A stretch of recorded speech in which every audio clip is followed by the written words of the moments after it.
I never imagined a single dad's quiet stand would unveil $1 million crime. I will never forget the day everything fell apart. The air crackled with tension, a thick fog of uncertainty settling over our neighborhood.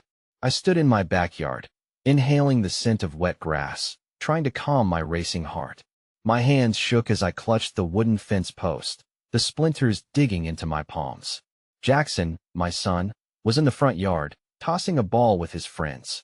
Laughter rang out, bright and innocent, like a fragile bubble about to burst. But lurking just beyond our vision was danger. Shadows danced behind the trees, whispering secrets I couldn't yet understand. Everything changed when I spotted the strange van parked at the edge of our street. It wasn't there before. My gut twisted. Something about it felt wrong.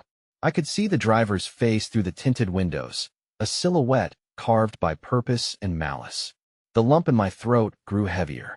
I couldn't shake the feeling that I was being watched. I scanned the street, noticing the odd glances from a few neighbors. Suspicion cloaked their conversations like a thick fog.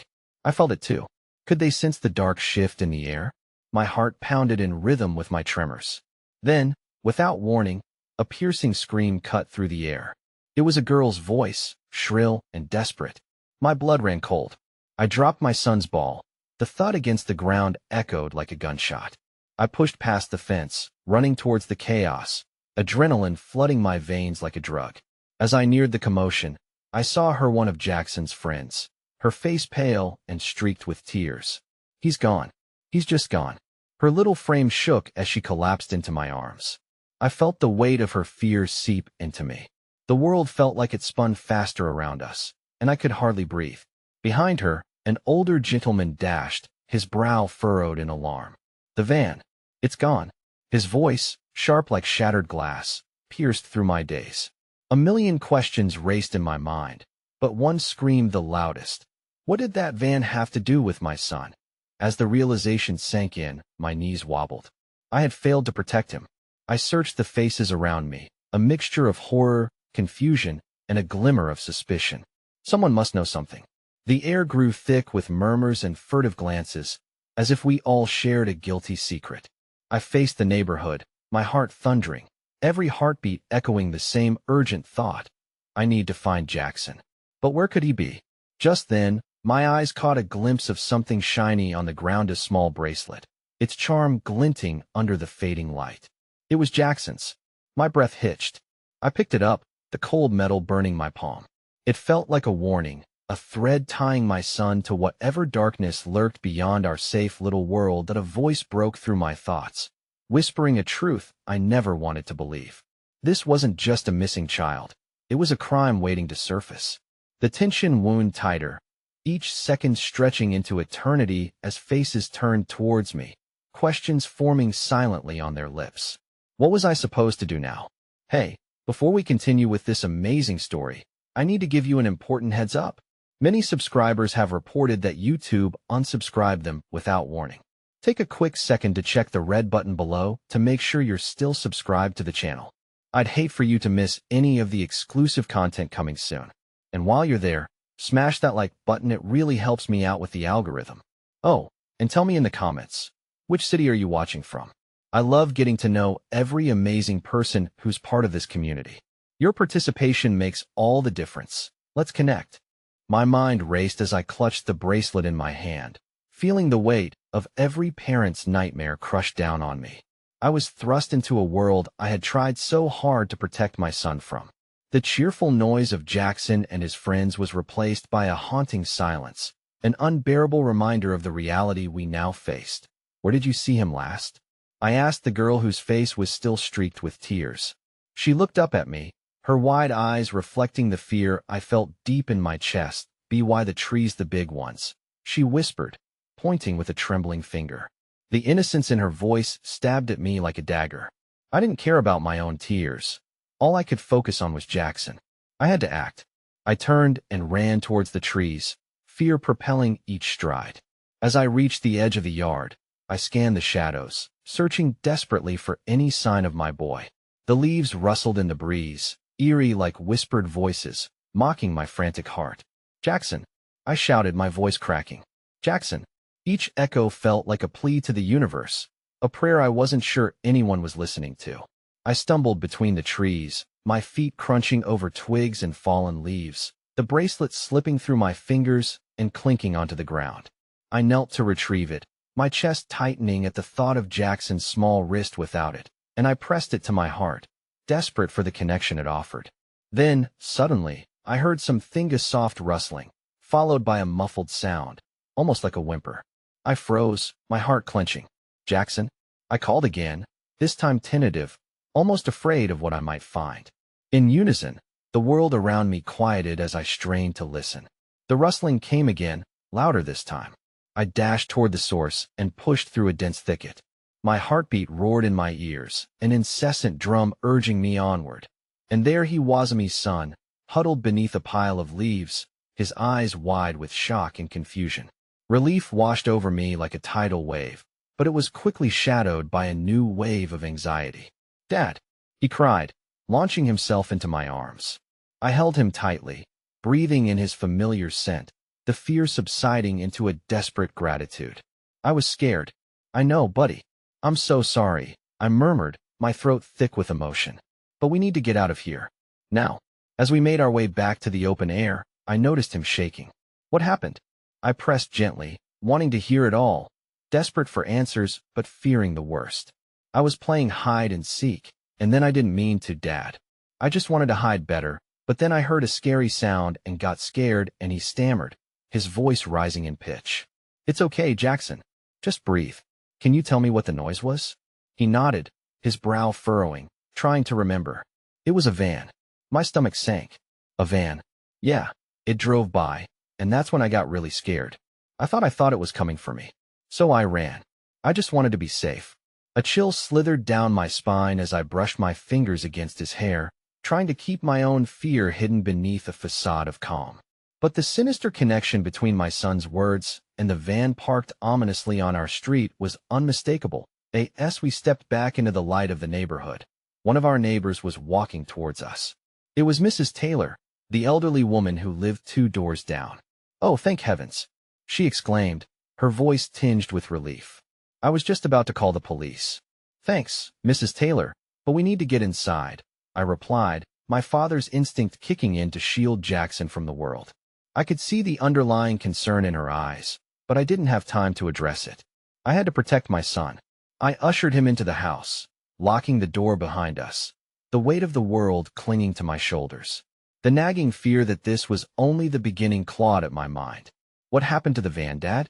Jackson asked, his innocence cutting deeper than any blade. I forced a smile, though my heart was a heavy stone. "It's gone now, buddy. Let's just focus on getting something to eat." "Okay." Just as we settled in the living room, a loud knock echoed through the house. The sound reverberated in the silence, shattering my moment of calm. I exchanged worried glances with Jackson, who had cuddled up next to me, clutching my arm as if he could dissolve into me. "Who is it?" I called out, my voice trembling. A voice I recognized called from the other side. "It's Niles, your neighbor. I need to talk to you." I felt a chill creep up my spine, an uninvited dread settling in the pit of my stomach. I glanced at Jackson, his innocent eyes filled with unease, mirroring my own worries. "Stay here," I whispered, though I knew he wouldn't be able to. With a deep breath, I opened the door, the unsettling weight of a secret hanging in the air. "Did you see anything unusual last night?" Niles asked, his expression serious, yet underlined with a flicker of concern that gave me pause. I hesitated, unsure if revealing what I knew would draw us deeper into the darkness or offer a path to safety. Just then, a flash of movement caught my attention, a figure in the distance slipping quietly between the houses, cloaked in shadows. Something was wrong deeper than I could understand. The stakes were rising, and the wall between safety and danger crumbled before me. I needed to act and fast, but as I glanced at Jackson, the tangle of worry and love coiling tightly within me, I knew that the worst was yet to come. I stood frozen at the door, my heart pounding in sync with the panic that jostled within me. Niles' gaze followed mine as I squinted into the sunset-hued evening, the last light fading rapidly, cloaking our neighborhood in a veil of unease. The figure I'd just seen came into focus, darting away from sight like a whisper carried off by the night air. "Did you see something?" Niles asked, his brows knitting together in concern, drawing me back from the unsettling vision. I'm not sure, I stammered, the weight of the moment heavy on my chest. All I could think about was getting Jackson safe, not just from lurking dangers, but from the treacherous path that lay ahead. It's just been a long day. Niles nodded, but his eyes bore the weight of suspicion and concern, a mirror image of my own turmoil. Listen, if you see anything strange, or if your son talks about anything weird, you need to let me know. You know I have my ear to the ground. I'll help however I can. Gratefulness washed over me, but it was a fragile thing, threatened by the shadows creeping closer. Thank you, I appreciate that. We just need some time to settle down. Once the door closed, the reality of Jackson's presence seeping into the corners of the room swallowed me whole. He was curled up on the couch, hugging a pillow, his eyes darting warily between my tense expression and the door, as if waiting for it to open again. Is it okay now, Dad? He asked, his voice a trembling blend of hope and fear as I knelt by him, ruffling his hair. Yeah, buddy. Just a little mix-up. Nothing we can't handle. Yet, even as the words left my mouth, I felt their hollowness echoing back. Jackson nodded, but the unease in his eyes remained. What do we do now? To answer, I scanned our living room, familiar, safe but now tainted by dread. Let's tell a story, I suggested, hoping to distract him from the shadows gathering in my mind. The kind with heroes and brave adventurers. His face lit up, the clouds of uncertainty lifting, if only for a moment. He curled up against me, his small frame like a balm to my frantic heart. Can I be the hero? Absolutely, I said, leaning back against the couch, the weight of adulthood clashing against a wave of childlike imagination. I wove a tale of mythical journeys and fierce dragons, pouring every ounce of hope into my words. Just as the story climbed to a climactic showdown, Jackson's laughter mingled with wild excitement. For the first time tonight, I felt a flicker of normalcy, a slice of joy cutting through our suffocating fears. But just as that moment began to blossom, an unexpected weight settled back onto my shoulders, a reminder that none of this was truly safe. I grasped for calm even as my mind raced through what came next, a fire flickering with equal measures of hope and despair. Then came the sound from the backyard, a sharp, startling crack, like a branch breaking. We both froze, our laughter retreating into silence, replaced by the tension that had become all too familiar. Did you hear that? Jackson whispered, shifting closer into me, his courage slipping away. Yeah, stay here, I instructed, keeping my voice low, trying to project calm while my heart hammered in my chest. I stealthily made my way to the back door, peeking out into the growing darkness. The yard was bathed in shadows, the trees looming like dark sentinels, their branches twisting in the wind. I hesitated, caught between instinct and the need to protect my son at all costs. Then, as if on cue, I noticed movement, a figure solidifying in the depths of night, lingering just far enough away to remain obscured by darkness. It was not the same figure I'd glimpsed earlier, but still, my instincts screamed at me that this presence was not benign. Jackson, stay behind me, I urged as I gently nudged him back behind the couch. At that moment, I felt the fragile thread of hope wane, feeling instead the inertia of dread cocooning around us. That I reached for my phone, heart racing as I moved to dial 911. But just then, a faint, familiar voice broke the silence. Dad. It was uncertain, dripping. With fear that I spun around, finding Jackson, wide-eyed and terrified, standing behind me. I thought maybe that's enough. I burst out, my own fears turning my voice sharper than I intended. You need to stay back. But before he could respond, a loud knock erupted through the house, the kind that felt too aggressive, too demanding. Panic clawed at my throat. Who is it? I shouted, even more terrified than before. Open up. I need help. The voice was distorted, tinged with desperation, but all I heard was an unsettling eeriness. Jackson, go back, I whispered urgently. Hide. Yet even as I took a step toward the door, some instinct screamed that opening it could lead us deeper into the abyss. I swallowed hard, mind racing with fear for my son, confusion twisting my insides into knots. This was no ordinary night, and whatever waited on the other side of that door had the potential to change everything. Dad, Jackson called again, his voice quivering with helplessness. And in that moment, as the knock echoed again, pushing me closer to the brink. I realized that life was about to unravel in ways I could never have imagined. With the weight of decisions spiraling around us, I hesitated, breath held tight in my lungs, suspended on the precipice of fear and uncertainty. The air felt electric, charged with uncertainty and fear. Every instinct told me to remain where I was, to keep Jackson safe behind the couch. But the desperate pleas of that voice outside gnawed at me, sparking a sense of duty that strained against the instinct to hide. "Dad?" Jackson's voice trembled again, softer now. I'm scared that I turned to him, crouching low to meet his gaze. His wide eyes, filled with innocence and fear, twisted the knife of my panic deeper. "I know, buddy, but I need you to trust me. Just stay here, and if anything happens, run to your room. Okay?" Jackson nodded, though his lips quivered, the brave demeanor of the hero I had conjured earlier long gone. "Promise you'll come back?" "I promise," I whispered fiercely, sealing the vow with a gentle squeeze of his small hand. Then, in one swift and shuddering breath, I steeled myself and moved toward the dormy heart drumming a frantic beat against my ribs. As I approached, my mind raced through myriad scenarios. The voice outside was pained, pleading, yet there was an underlying timbre of something else, something more dangerous. I knew I was stepping into a potential trap, that this was more than just a cry for help. But I was a father above all, and the thought of leaving someone in need gnawed at me.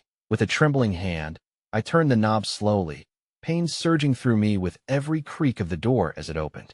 I peered out into the thick darkness, searching for the source of the voice, my heart sinking as I glimpsed a figure crouched by the fence. A man, his face obscured by shadow.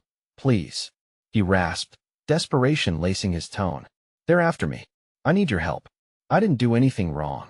I felt an urge to recoil, every instinct screaming to shut the door and lock Jackson away from this threat. Yet something kept me anchored, the flicker of compassion that lived within the depths of my soul. "Who's after you?" I demanded, my voice steadier than I felt. "I don't know. I saw something I shouldn't have seen. They want to silence me," he gasped, his words tumbling out in a frantic rush. "You have to help me. I can't go back." My mind raced as I weighed his words, each pulse of time feeling excruciatingly slow. I shot a quick glance back at Jackson, still huddled behind the couch, his eyes wide with fear, tethered to me and the unfolding chaos. "I need to call the police," I said. But the truth was, I was more frightened of what calling them might mean. Would they even help someone like him? Would they believe a man who appeared to be on the run? "Please," the man urged again, desperation suffusing his voice. "You don't understand. They're corrupt. They'll come for you too if you don't help me." My pulse raced at the thought of Jackson's safety. I couldn't let this man's troubles drag my son into something unfathomable. As dread stomped through my veins, I asked, "What do you mean they're corrupt? Who are you?" The man took a breath, his shadow shifting and awakening fragments of tension in the air. "My name is Marcus. I used to work for a company, a big one. I saw a lot of things. I thought it was just office drama until I learned there were much bigger players involved." He stuttered, the truth dripping from his tense lips. They had their hands in everything: money laundering, drug trafficking, murder. Fear rushed through me like ice water. I took a step back and closed my eyes, imagining Jackson still curled in the safety of our home. The serpentine coils of dread spiraled tighter and tighter around my chest. Suddenly, Jackson's voice broke through my fog. "Dad?" The sound jolted me back to reality. I whipped around to find him now standing with wide, apprehensive eyes, peering past me. "Who's that, Dad?" "Jackson. Get away," I ordered instinctively, protective instincts kicking in like a reflex. But Jackson's innocent curiosity made me hesitate. He was seeking understanding, not fear. I was reminded of the childlike trust in his eyes. "I just want to help," he said, taking a brave step forward, his little heart full of kindness that belied the danger. "No," I shouted, alarm crashing through me. "Stay back." At that moment, the darkness outside took on an even more sinister tone.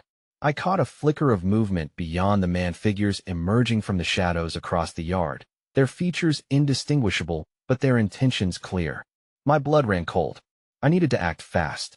"Marcus," I rasped, urgency boiling inside of me.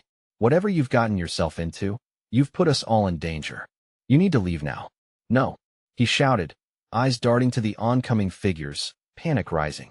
They'll kill me. You have to let me in. An anguished scream erupted from somewhere in the distance, and the sound tortured my ears. Jackson flinched, his small hands clenching into fists. In that moment, decisions hung heavy in the air. Would pushing this man out seal our fate, or would opening the door lead to our doom? My heart pounded a rapid tattoo against my ribs, a chaotic orchestra of fear and responsibility colliding in the darkness. "Dad, please," Jackson begged, tears welling in his eyes. The figures were almost upon us now. It was no longer about Marcus' plea or the desperate tone in his voice. This was about saving Jackson. As the last semblance of my resolve shattered, I opened the door wider, and instinctively instinct pulled me back to my son. "Jackson, stay behind me," I whispered fiercely. But the moment I did, the night shifted, and the figures that loomed beyond the threshold stepped into view. The sound of footsteps echoed ominously, and I froze, the heart-stopping realization unspooling in my Mindy knew one of them. "Dad." Jackson's voice wavered, quaking within the storm of fear brewing outside. Every tether of certainty snapped under the weight of the revelation. In an instant, my world tilted into chaos, and I understood with brutal clarity that everything had just unraveled in a way I never anticipated. I never imagined a single dad's quiet stand would unveil a $1 million crime. The darkness seemed to swallow the yard, the figures stepping forward into the weak glow of the porch light. My pulse raced as my mind struggled to process the unsettling familiarity of the man leading them. He was tall, built like a shadow, his jaw set with determination, and behind him, two others flanked in deliberate silence, their posture radiating danger. It wasn't just fear that gripped me. It was the impossible recognition of betrayal. "Ethan," the man called out, his voice smooth yet coated with malice. There was a wicked glint in his eyes as he stepped closer, and I knew him well. Marcus was right. He was connected to a world I wished to leave behind. A world where friendship felt like a veneer, easily peeled away to reveal darker motives beneath. "Stay behind me, Jackson," I muttered through clenched teeth, pushing my son further back into the house. Desperation clawed at my throat, and I could feel panic creeping up from the pit of my stomach, radiating into every nerve ending. The last thing I wanted was to expose Jackson to any danger. "Nice of you to see me again, old friend," the man taunted, swaggering forward. "I didn't think you'd ever get involved in something this deep." His words dripped with condescension, as if our past conversations were now an invitation to this insidious moment. "What do you want?" I spat, my voice coated in defiance. "Let's skip the pleasantries, Ethan. We know why you're here, so why not make this easy? Hand over the witness, and we can work out a deal. Nobody needs to get hurt," he said with that chilling smile of his. Like a predator testing its prey, my mind raced to reconcile the danger facing me and my son against this man who was now apparently willing to barter with our lives. Time was slipping through my fingers, like grains of sand falling from an hourglass, and I felt the weight of the choices bearing down on me. Inside, panic rose, the urgency to protect Jackson fighting against the instinct to stand my ground. "Ethan," Marcus pleaded, his eyes darting from me to the figures behind. "You have to listen to me. They can't be trusted. You have to help me." "Help you?" I hissed back, my voice barely above a whisper. "You've brought this to my doorstep. If anything happens to my son, you think I'm the only problem here?" He interrupted, desperation clawing at his face. "It's the people behind me you should fear." His eyes, filled with raw vulnerability, snapped a fresh chord of empathy inside me, but it was drowned by the tidal wave of threats approaching. My gaze shifted back to the inevitable as the man smirked, convinced my hesitation was an opportunity. "Let me make a suggestion," he began, as his two companions shuffled behind him like vultures. "You tell us where Marcus is hiding, and we'll leave you alone." Simple as that. Jackson's small body trembled beside me. His innocent eyes adjusted to the chaos and conflict, reflecting the turmoil disproportionate for his age. "Daddy, are we going to help him?" he asked softly, unwittingly forcing me to confront the depths of my loyalty. "Not like this, buddy," I whispered, my voice laced with urgency and restraint. "Come on, Ethan, make this easy for all of us." The man strutted a bit closer, clearly reveling in my discomfort. "This isn't personal, just business. If you can't help, then we can't leave you and your boy to he let the threat hang in the air, and I understood that he wasn't merely threatening Marcus anymore, was threatening us. A sudden chill shot through me. I felt trapped between the instinct to shield my son and a desperate desire to shield a stranger from impending doom. Think about it, he pressed, a glimmer of success lighting his eyes, as if he sincerely believed I would fold under pressure. You can either turn your back on this or join in. You could be on the winning team. The blood drained from my face. With that single sentence, the delicate balance of the unfolding drama teetered, spiraling into madness. Would I really risk everything for a stranger? Dad, Jackson called again, his petite voice trembling with uncertainty, and my heart shattered at the pleading in his tone. Before I could respond, I felt the weight of betrayal flood through me, bringing a new dimension of fear. I barely had time to catch my breath before I glimpsed Marcus out of the corner of my eye. He was panicking, edging backward, his look of desperation transforming into fear. Ethan, they have information about you, he blurted in a frantic whisper, his voice smeared with urgency. You need to get your son away from here. They're not who you think they. I shifted instinctively, the sensation of dread deepening, threatening to consume me whole. But before I could process his words further, the man's eyes narrowed, followed by a sudden flick of his wrist. Enough, he shouted, his voice cutting through the thick air with a menacing finality. A chill of fear settled around me as a torrent of vindictive energy surged forward. The atmosphere electrified and exploded with imminent betrayal, dark intentions sparking like fire. And then, as if the night answered his command, figures stepped forward behind my former acquaintance. The truth hit me like a brick wall. The situation was spiraling way beyond my control. Jackson, I yelled, realizing in horror that I was no longer in control of this script. The figures lunged forward, the world around me erupting into chaos. But the last haunting moment frozen in time was Jackson's terrified face, a reflection of innocence in a storm that threatened to swallow us whole. As I dove forward to shield my son, everything went black, and I knew then, not only had I risked the safety of my child, but I had also unknowingly stepped into a nightmare from which there was no waking. A disorienting silence enveloped me, broken only by the heavy thud of my heart echoing in my ears. When I finally registered my surroundings, a kaleidoscope of dim light pulsed through the pitch blackness. I blinked, confusion clouding my mind as I felt concrete beneath my body, cold and unforgiving. Ethan? A distant echo reached me, as if someone were calling from the edge of a dream. My throat burned, every breath a jolt of reality. I rolled onto my side, pushing against the weight of panic threatening to suffocate me. Dad! Jackson's voice pierced the haze, sharp and clear. My heart surged at the sound, an urgent impulse jolting me upright. I scanned the shadows, fear gripping my throat like a vice. Jackson! I called, my voice choked with desperation. Where are you? Over here. He replied, his words laced with anxiety, but the warmth of his voice drew me to him like a beacon in the dark. Relief flickered as I crawled toward the sound, my hands trembling in the darkness that feasted on my hope that I soon found him curled against the far wall, eyes wide and glassy. Relief washed over me. My son was safe, but the terror in his eyes mirrored the chaos of the unseen world outside. I lifted him into my arms, his tiny frame almost too fragile to bear, and squeezed him close. It's okay, buddy. I'm here. My voice was barely a whisper, trembling against the tremors of uncertainty that coursed through me. I wanted to shield him from every specter of fear, but I couldn't shake the deep-seated dread of betrayal that had seeped into my bones. His small hands clutched my shirt, and I felt his heart race in sync with mine. Dad, they took Marcus. He sobbed, the weight of his innocence heavier than any burden I had ever carried. They said they would hurt us too if we didn't help. The words struck me hard, solidifying the reality of our peril. My mind raced, visions of Marcus' terrified face flooding in like ghostly reminders. What had he gotten us into? Jackson, listen to me, I said, forcing calm into my voice despite the turmoil twisting inside. We need to be strong.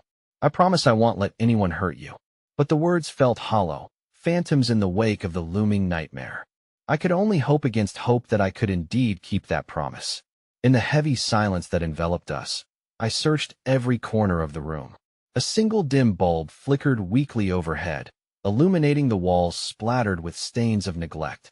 The air hung thick with uncertainty, and I felt the weight of the outside world pressing down on us. The menace from earlier festering like an open wound. Oh, you think they'll come back? Jackson asked, fear crackling in his voice, the innocence of his question clawing at my heart. I didn't have an answer. They'll have to find us first. I lied, squeezing him tighter as if my embrace could ward off the dark forces closing in. The idea of facing those men again sent chills coursing through me, a primal instinct awakening as I weighed our chances for escape. Just as I began to formulate a plan, a sudden crash echoed from the far side of the room, followed by rough voices weaving through the thick tension. I froze, adrenaline skyrocketing through my veins as dread gnawed at the back of my mind. "They're here," Jackson whispered, his voice trembling as he nestled deeper into my embrace. With the urgency mounting, I slowly lifted my son, preparing to navigate through the maze of shadows and despair. I could not allow fear to commandeer my spirit. We needed to move, to escape before the darkness consumed us entirely. I pressed my back against the cold wall. The voices crept closer, layered with sinister intent. I strained to hear through the fire of panic flickering in my veins and caught snippets of their conversation. Find him before he can talk. Too much is at stake.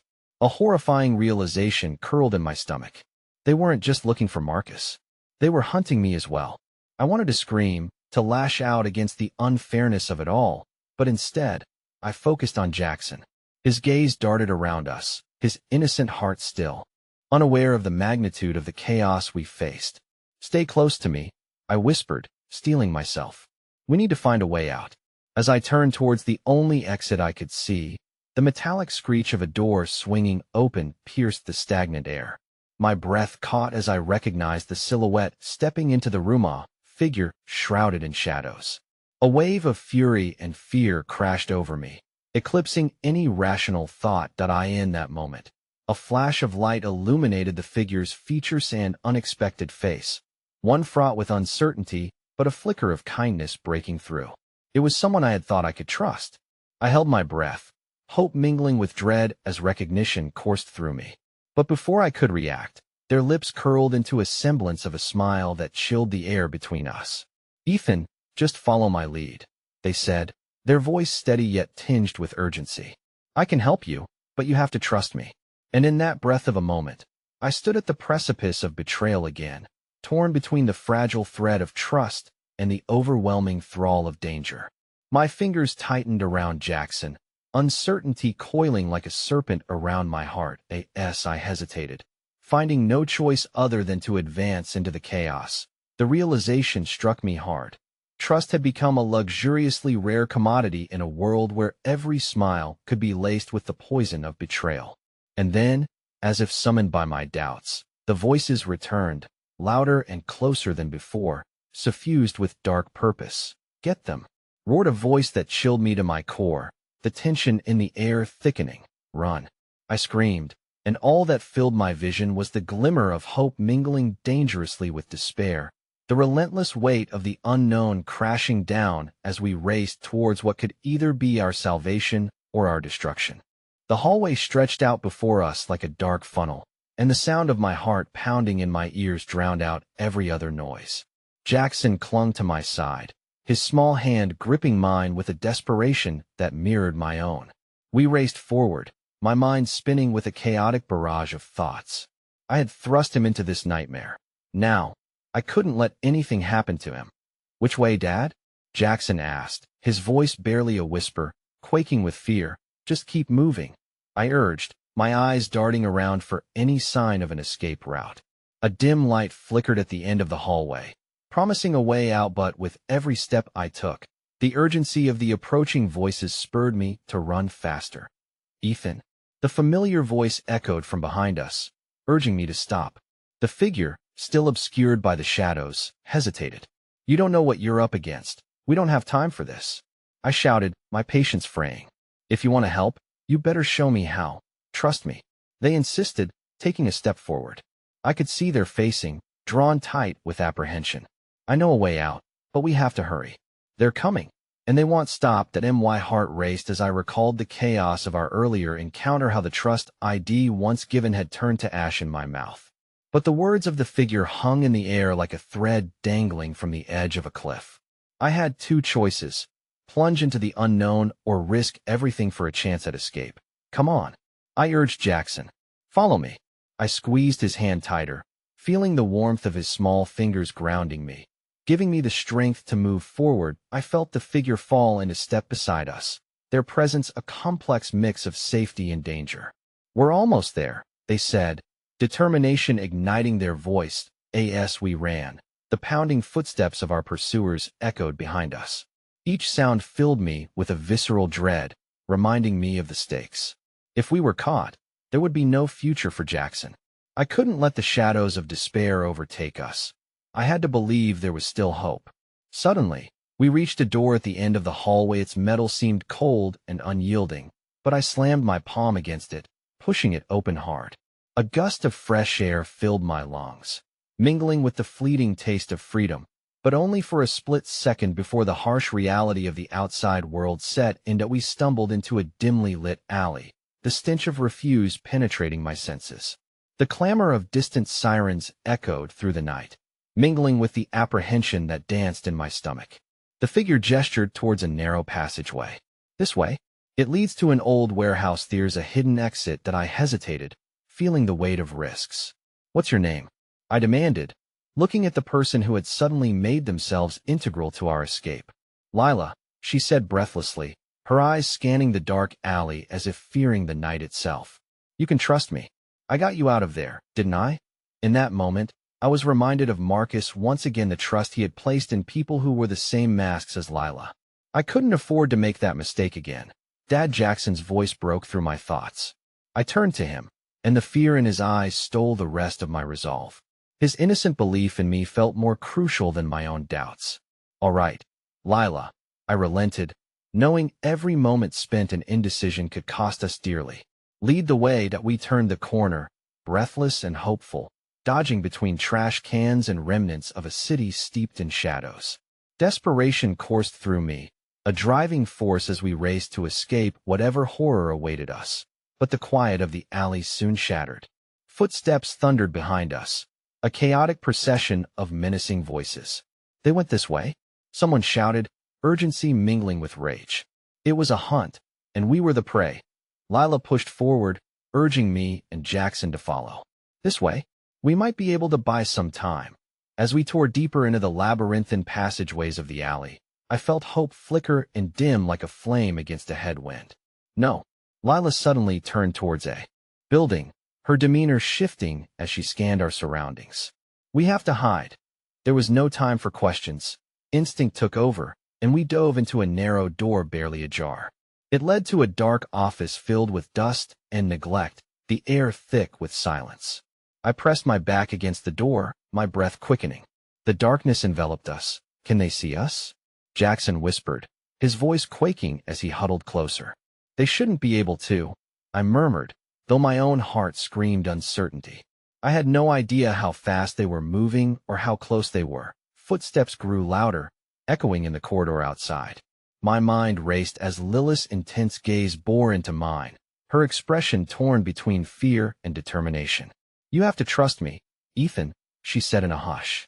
There's more at stake here than you realize. Just then, the office door rattled as someone pounded against it, and I pressed my body tighter against the frame. Go away, I added, my heart thrumming as the feeling of being cornered rose like a tide. But there was no response. Only a heavy silence and the sound of my son's panicked breaths mingling with the rhythm of my heart. In that frozen moment, the fear of what lay ahead, mixed with the uncertainty of the past, collided. I took a breath, grounding myself in the need to protect my son. Suddenly, Lilith's face twisted in horror as she pressed against the window.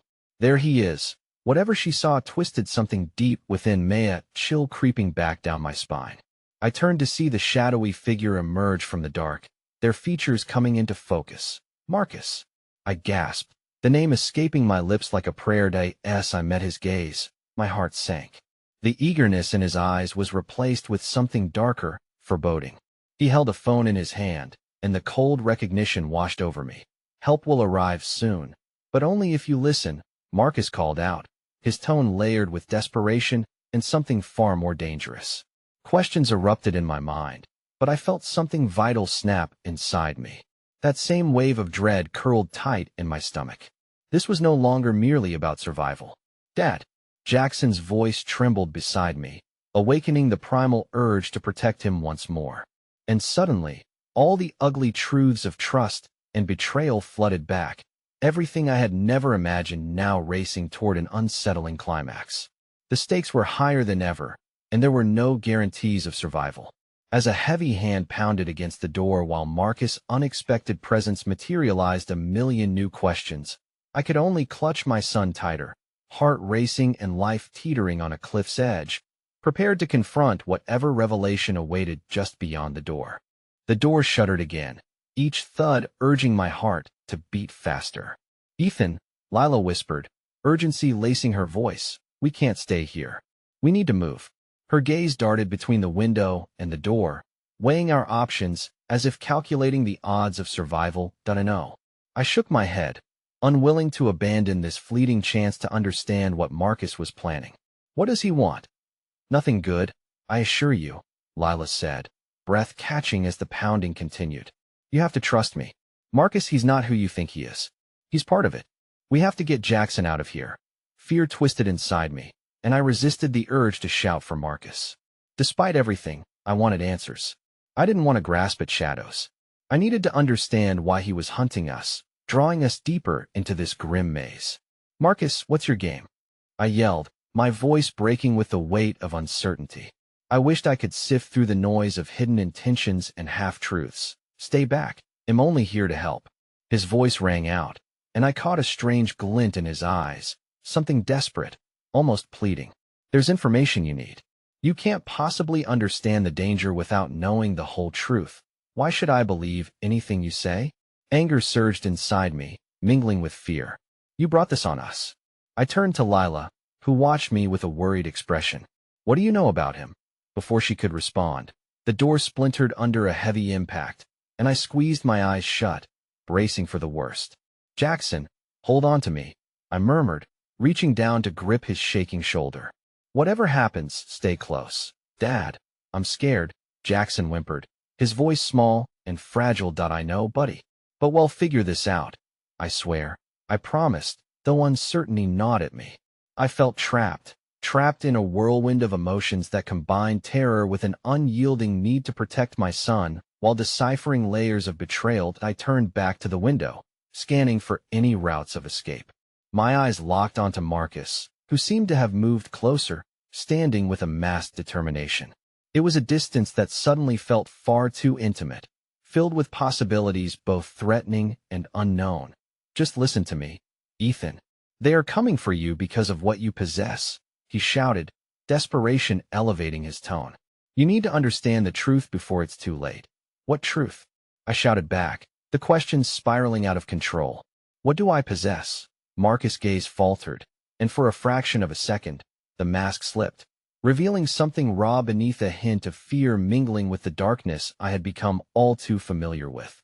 "Not just you, Jackson, too." My breath hitched. Suddenly, my past choices, my connection to this world of shadows and secrets, slammed back into focus. "Stay back from my son," I warned, feeling the primal urge surge like a tidal wave. "Ethan, don't," Lila shouted, her voice a desperate plea, yet another warning that made me second-guess my every instinct. With a sickening pang in my stomach, I thought of the envelope delivered to my office, the strange symbols that had haunted my sleep. Had my life's mundane aspects been merely a game to lure us somewhere darker? Had I unknowingly placed my son in the crosshairs of something terrifyingly vast? Just then, the door burst open, splintering shards flying into the darkened room, revealing menacing figures silhouetted in the threshold, dark eyes gleaming with ferocity. They fanned out, their attention shifting from Marcus to Jackson and me. "Get back," Lila shouted, shoving us backward as she stepped toward the advancing figures. "I won't let you touch him." "Lila, no?" I screamed as she rounded on them, fierceness radiating from her stance. For a fleeting moment, I was paralyzed, torn between the desperation to protect Jackson and the instinct to grasp onto Lila's fierce bravery. It muddled my thoughts. Was I losing everything? Or was someone finally fighting for us? Ethan, run. Lila's voice broke through, the fire in her tone igniting my instincts. In an instant, I pulled Jackson behind me and urged him toward the opposite side of the room. I grabbed the back of his collar. I glimpsed Marcus retreating just a step behind us, his expression unreadable yet infused with an intensity that hinted at his inner turmoil. "This isn't what it seems," he shouted, but the words hung just out of reach, too steeped in chaos to find clarity. Outside, the sound of sirens continued to rise, a cacophony of chaos that somehow filled me with fleeting hope. I focused on Jax, the small hands in mine grounding me as we started maneuvering toward the back of the office. "Not that way," Lila shouted as the nearest figure lunged forward, blocking the exit. "This way, there's an air vent." The urgency pulsed between us as I led Jackson in the direction she gestured, steeling myself against unforeseen truths looming in shadows. But as we moved, I felt my heart clenching, the gnawing uncertainty of betrayal coming full circle, and everything that had led us here spiraled in dizzying intensity. Just as we reached a hidden hatch in the wall, I glanced back to find Marcus staring at me, a mixture of longing and desperation shimmering in his gaze. "Ethan, you need to trust me. This is bigger than you realize." Before I could respond, the figure lunged again, hands clawing forward as I wrenched the hatch open, signaling Jackson inside. As he crawled swiftly, I hesitated and looked back one last time at Marcus. And just like that, the door slammed shut behind me, shutting out the chaos, but leaving my heart exposed to the truths yet to unfold, questions left to hang in the dark. What I did know was the window of safety was fleeting, and I was forced to navigate impending shadows. But the ultimate truth that bore down upon my chest felt suffocatingly close, threatening to unravel every choice I was about to make. The air vent felt claustrophobic as I crawled behind Jackson, the narrow metal tunnel pressing into my sides like the darkness outside. Every twist and turn jarred my thoughts, and I could hardly contain the weight of worry for Lila. I pushed forward, trying to make sense of the chaos that had ensnared us. "Dad, where are we going?" Jackson's small voice wobbled with fear, pulling me from the swirling shadows of my mind. "To safety," I said, though the lie tasted bitter on my tongue. I was as lost as he was. The vent echoed emptiness around us, a hollow reminder of the danger lurking just inches away. Rounding another corner, I spotted a metal grate that opened to the world outside. With trembling hands, I pried it open, cringing at the quiet clang. "Jackson, we're almost there. Just a bit farther." His face appeared in the dim light, wide-eyed and pale. "What about Lila?" A knot formed in my stomach. The truth was too painful to voice. "She'll be okay. We just have to keep moving." My heart ached with uncertainty, torn between the urge to go back for her and the instinct to protect my son at all costs. As we squeezed through the final section of the vent, I could hear voices below rising in intensity, demands overlapping in a way that felt intensely threatening. Dropping down into a shadowed alley, we were greeted by the chill of the evening air, scented with danger rather than adventure. "Stay low," I whispered, motioning for Jackson to crouch behind a nearby dumpster. We huddled together, breaths shallow and hearts racing. My mind raced in the background like an algorithm calculating our odds, a system of meager hope clashing with desperation. "What now?" Jackson asked, his eyes darting in every direction but mine. I opened my mouth, but the words wouldn't come. A flash of movement drew my attention to the street beyond, where shadows blurred and figures moved with purpose. They were searching for us, their presence weaving an intricate tapestry of dread around our hiding spot. "We have to find a way to get a message to Lila," I murmured, feeling an electric pulse of urgency. If she could only know we were safe and that I hadn't abandoned her. There was so much left unsaid. I thought of her fierce position against those men, imagining her fiery spirit igniting the dim air around her. Jackson grabbed my hand. "Dad, please don't leave me. I want, buddy.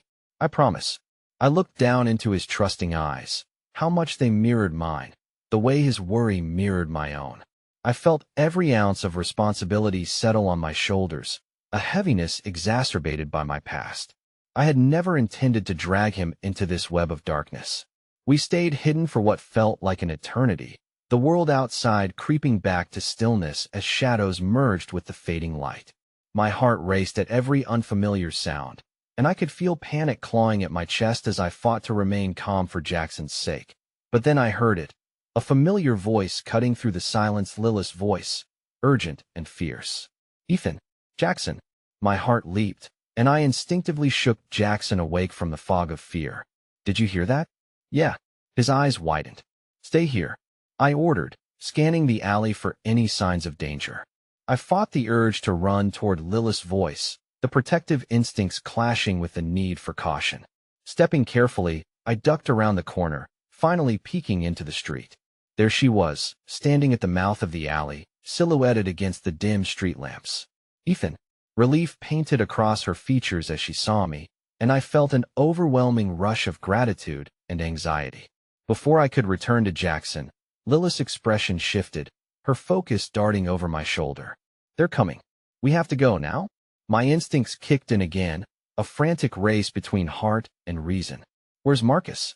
I shouted as I ushered her toward the dumpster. "I couldn't find him," she yelled, desperation thickening her tone. "He was behind me, but I lost sight of him." Her voice trailed off, lost in the noise of the town square beyond. Jackson emerged from behind the dumpster, eyes glistening, with a mixture of fear and hope. Lila looked at him, her expression softening. "You're okay?" "I'm scared," he admitted, his small frame quivering. Without a second thought, Lila knelt down and enveloped him in a hug. "You're brave, Jackson. You've made it this far." As they held on to one another, I surveyed the area, looking for any escape routes. I couldn't shake the feeling that this was merely the calm before the storm.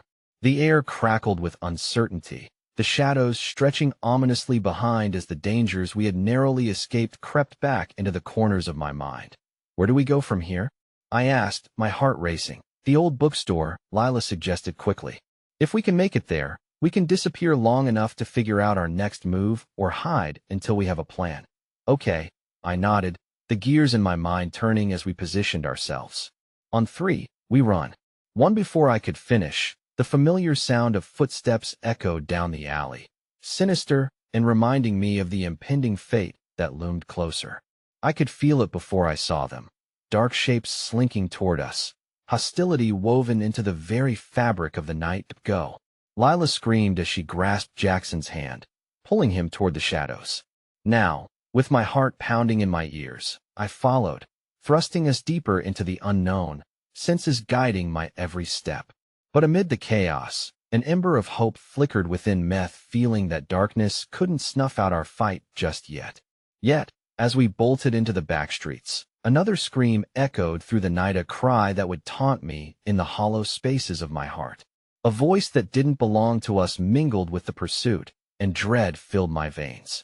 "Ethan." It was Marcus' voice, full of alarm, but the sound was swallowed by the shadows that threatened to close in, and the dying cry echoed like a pendulum, summoning unanswered questions back to life. What had I truly walked into, and what darkness awaited at the end of this escape? Under the cloak of darkness, we fled through alleyways that felt like twisted veins within a city that had turned against us. My heart raced, a frantic rabbit pounding against my chest as Lila guided us swiftly along the narrow passages. "Just a bit further," she urged, the determination in her voice a lifeline in the chaos that surrounded us. Jackson clung to my hand, his small fingers trembling around mine. Each step felt weighted with the gravity of uncertainty.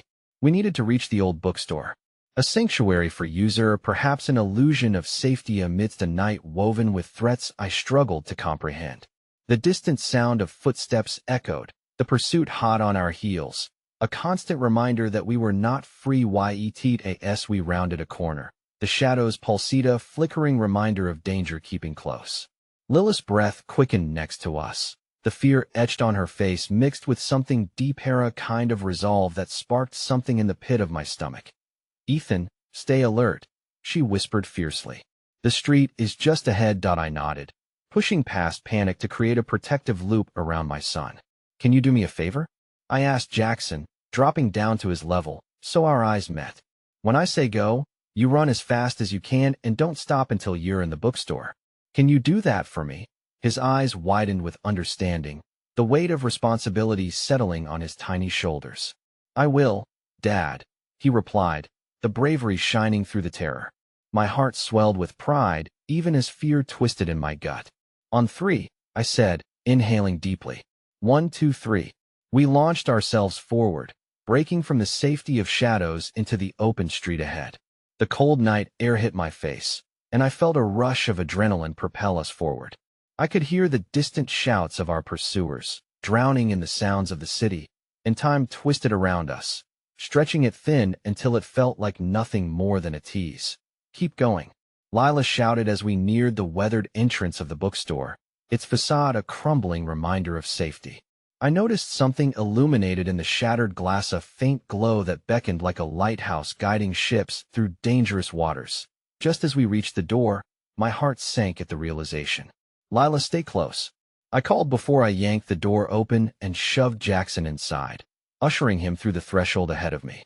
The wooden floor creaked beneath the weight of new energy as we tumbled inside the store, the musky scent of old pages grounding me momentarily.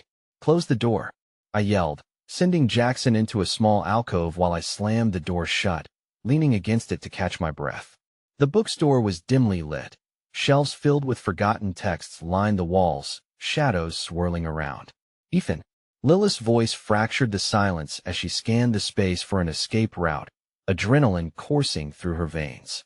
"If they find us here, we can hide," I interjected quickly, though doubts gnawed at the back of my mind. Would hiding truly protect us, or simply delay the inevitable? "We need to buy time," Jackson whimpered, the echo of his fear breaking against the walls of the sanctuary I craved to reinforce. "I'm scared," he murmured, looking up at me with eyes that seemed far too old for his small face. The world outside had painted vivid pictures of terror, and I wanted nothing more than to erase that from his memory. "We're safe here, buddy," I promised, my voice shaky yet insistent. But even as I spoke the words, I knew they were feeble against the tide of chaos. My heart screamed the unsaid truths. "Oh, you have a plan?" Lila asked, her gaze darting toward the windows, shadows shifting ominously outside. "I don't know," I admitted, frustration clawing at my insides. This wasn't how I'd envisioned our lives unfolding. I longed for normalcy, the mundane promises of safety. Just then, the sound of footsteps thudded against the wooden floor outside, pounding with relentless ferocity, and I felt the walls close in around us. "Hurry," I pressed, grabbing Jackson's hand again. "We have to find an escape." In a dizzied rush, we ducked behind a shelf, crouching low, hearts in sync as we held our breaths. The footsteps grew louder, then stopped right outside the door. My heart felt like it was in my throat, choking me with anxiety. They must have got in somewhere. A voice boomed through the cracks in the door. "Find them. He's here somewhere." My pulse pounded in my ears as I watched Jackson's eyes widen in panic, fear threatening to drown him, and I could feel my own heart shatter little by little. I couldn't let him see me afraid. It was my responsibility to stay strong. "If anything goes wrong," Lila's voice came softly, a whisper meant only for me. "Trust me, Ethan. We'll find a way out." Suddenly, the door burst open. Bright light flooded the narrow aisle, washing over us in an unforgiving glare. Heavy footsteps echoed against the wooden floor, sinister and looming. "No," I hissed, holding Jackson tighter, panic threatening to unravel my resolve. But the figure stepping through the doorway was not what I expected. With a low voice and a grin that sent shivers down my spine, Marcus strode into the room, his presence twisting the threads of fate once more. "You didn't really think you were safe, did you?" he taunted, looking at each of us in turn, something dangerous igniting in his gaze. "You have no idea how deep this runs, Marcus," I exclaimed, caught off guard, the tension between us shifting like a living thing. "Ethan," he replied, with a chilling undertone of familiarity wrapped in betrayal. "I'm here to help you. You need to leave now." For a moment, the air hung between us, suffocating with disbelief. "Help?" I filtered through gritted teeth. Anger boiled just beneath the surface. "You've brought this upon us. I'm telling you, they're coming. We have to move, or you'll never see your son again." The urgency pierced through me, an arrow of raw fear, and I clutched Jackson protectively. "What do you mean? Where is Jackson safe?" "Not here," Marcus replied, stepping closer, and the desperation in his voice cracked against the facade. You have something they want. Something powerful, what? What am I to you? I demanded, the chaos of emotions swirling dangerously around us. Shadows at the door shifted, the air contracted with the knowledge that time was running out. Joshua is in danger. He's part of it, Marcus explained, glancing over my shoulder toward the door. He's your son, but he's also a key. They want him. You have to trust me. I can provide a way out. Trust? I spat, bitterness twisting my insides. What makes you think I can trust you at all? I didn't want to drag you into this, he whispered, and for a moment, vulnerability punctured the tension. But you're not safe here anymore. They'll stop at nothing to get what they're after. Please, you need to follow me now. We lingered at the edge of chaos. The sunlight crept hesitantly through the shelves, and I saw the shadows dance beyond a hostile storm brewing just outside our fragile haven. Jackson held onto my hand tightly, and in his eyes, I saw the possibility of innocence lost forever. Dad, he murmured, searching for reassurance. What if he's wrong? Taking a breath and feeling the weight of the world settle heavily on my shoulders, I looked at Marcus, heart pounding fast enough to blur reason and fear. Perhaps there was no going back. Each path led to uncertainty. We have to trust that we can move forward. I won't leave you behind. Then hurry, Marcus urged, glancing nervously toward the door. We have to be quick. I felt Jackson tense next to me, his little body vibrating with uncertainty, but somehow still anchored in my assurance. Okay, I said at last, decision resonating in my voice. Let's go. And as we moved toward the door, my heart evened out under the weight of fearless resolution, merging uncertainty with an unwavering commitment to protect Jackson. No matter where this labyrinth led us in the end, it was time to face the shadows head on. Just then, the voices returned, clearer this time. The footsteps thundered closer. A wave of dread washed over me, yet within that hazy dread shimmered a fierce resolve a mother's instinct ignited in the core of my being, guiding us through the storm. But I knew whatever fate lay ahead, it was only the beginning of a journey that would test the very fabric of our existence. With a heavy heart, I took a step into the unknown, Jackson by my side, feeling the looming shadows yield into the promise of liberation, not knowing in that moment that the heart of the storm was waiting just beyond the door. That's it. Run, Marcus urged, leading the charge as I took Jackson's hand, feeling the world tilt as we plunged into uncertainty, a tapestry woven with the threads of hope, love, and the stark reality of survival. Ethan, Marcus shouted, urgency threading through his voice as we crossed the threshold into the night. It rippled with both danger and potential, and just like that, I knew deep down, this was only the beginning of a story that was destined to unfold in ways I could never have foreseen. With each step, I felt the shadows fading into the distant corridor of life as we ventured into a future that glimmered with fragile possibilities, and the weight of love buoyed my spirit. In that moment, I understood I would fiercely fight for Jackson, connect with the depths of courage that challenge and fear could ignite. Because some stories are worth risking everything, and sometimes the darkest paths lead us back to the light.